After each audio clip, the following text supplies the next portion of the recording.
किसी भी वस्तु के निर्माण की बात करें तो उसका निर्माण हम उसकी शुरुआती अवस्था से जानने का प्रयास करते हैं। प्रत्येक वस्तु का निर्माण कैसे होता है, इसमें हमें यह जानना सबसे ज़रूरी होता है कि उसकी शुरुआती अवस्था क्या थी और उससे उस वस्तु का निर्माण कैसे हुआ। जैसे चाय कैसे बनती है। चाय बनने की प्रोसेस में शुरुआत में उसे बनाने के लिए मटेरियल की ज़रूरत होती है और साधनों की भी ज़रूरत होती है और उस वस्तु को बनाने के लिए नॉलेज की भी आवश्यकता पड़ती है। इसके अलावा उसे बनाने का उद्देश्य भी होता है।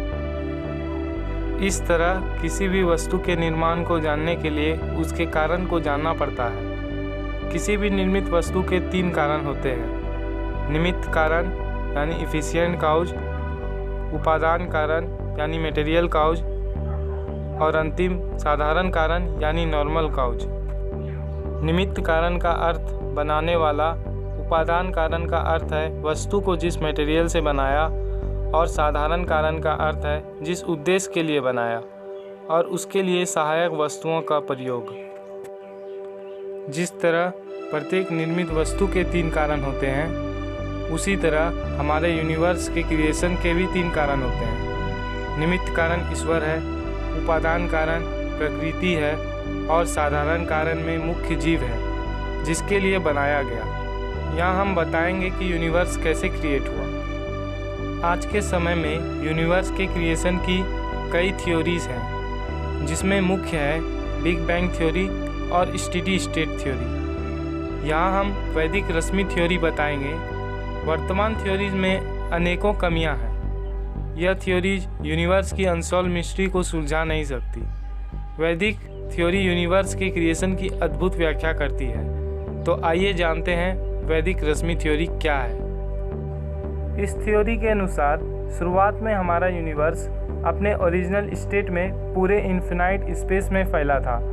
मैटर अपने ओरिजिनल स्टेट में था और इन्फिनाइट स्पेस में सभी जगह फैला था। उस समय मैटर की क्या प्रॉपर्टीज़ थी, यह जानना जरूरी है। उस समय 0 केल्विन टेम्परेचर, 0 डेंसिटी, 0 फोर्स, अत्यंत शांत अवस्था, 0 वेलोसिटी।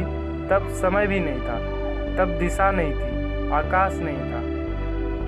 यहाँ यूनिवर्स की शुरुआती अवस्था में मैटर का स्टेट ऐसा था जिसे जाना नहीं जा सकता, क्योंकि उस मैटर के सभी प्रॉपर्टी इनएक्टिव थे। इसलिए वास्तव में क्या था इसे कोई नहीं बता सकता।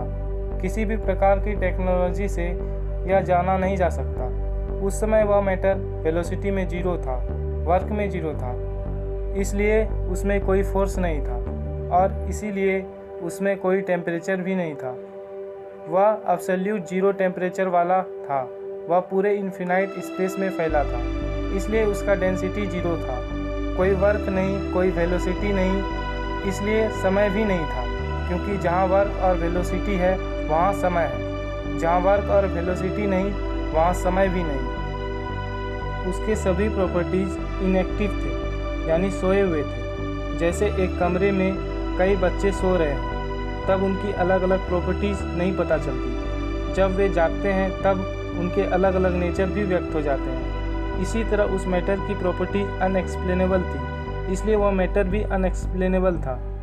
उसे कम्प्लीटली जानना इम्पॉसिबल था। उस मैटर के 3 मेन प्रॉपर्टीज़ होते हैं। ये 3 प्रॉपर्टीज़ हैं सत्व, रज और तम। सत्व यानी फोर्स, रज यानी मोशन और तम यानी मास। ये 3 प्रॉपर्टीज़ उस समय इनएक्टिव थे, यानी सोए हुए थे, और ये तीनों पूरी फिजिक्स के आधार हैं। तब उस मैटर से ईश्वर ने यूनिवर्स को कैसे क्रिएट किया।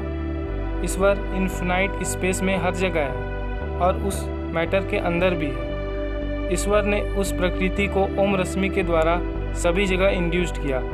प्रथम प्रेरणा से ओम रश्मि प्रकट होकर उस मैटर को इंड्यूस करती है और उसके प्रॉपर्टीज़ को एक्टिव कर देती है। इस तरह प्रकृति के गुण एक्टिव होते हैं। सबसे पहले महतत्व बनता है, महतत्व से मनस्तत्व, मनस्तत्व से सूक्ष्म प्राण और मरुत रश्मियाँ, इनसे छंद रश्मियाँ और आगे quark, proton, nucleus, atom, molecule आदि बनते हैं।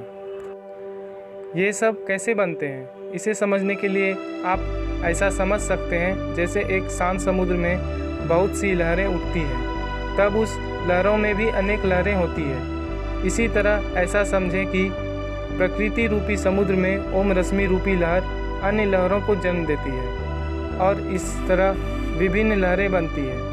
प्रकृति में इन लहरों को हम रश्मि जैसा समझते हैं। अब रश्मि क्या है, इसे जानते हैं। रश्मि का अर्थ है वाइब्रेटिंग एंटिटीज़, यानी ऐसी एंटिटीज़ जो लगातार वाइब्रेट करती रहती है। वैदिक व्याकरण के अनुसार रश्मि का अर्थ है रश्मिर्यमना, अर्थात जो नियम में रखे उसे रश्मि कहते हैं। इन सभी रश्मियों के अलग अलग कार्य होते हैं, जैसे इन्हें किसी विशेष काम के लिए प्रोग्राम कर दिया गया हो। ऐसा समझ सकते हैं पूरा यूनिवर्स इन्हीं रश्मियों से मिलकर बना है। इन सब रश्मियों में ओम रश्मि सबसे सूक्ष्म होती है और हर जगह होती है। यह अन्य सभी रश्मियों को नियंत्रित करती है।